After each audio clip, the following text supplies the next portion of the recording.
Hello guys and welcome back to MS Tech Tutorials, and in today's video I'm going to be going over how to fix the GTA 5 unrecoverable start. Please restart the game error code for GTA 5, and let's get straight into the video.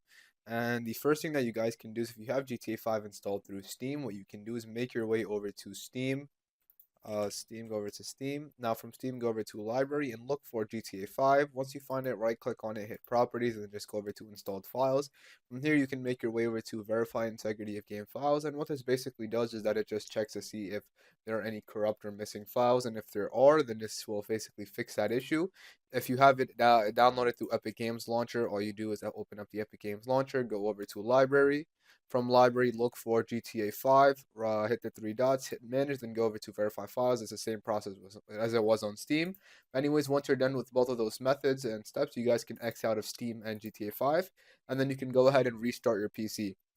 Now, once you restart your PC and you turn it back on, you guys should be good to go and the error code should be fixed.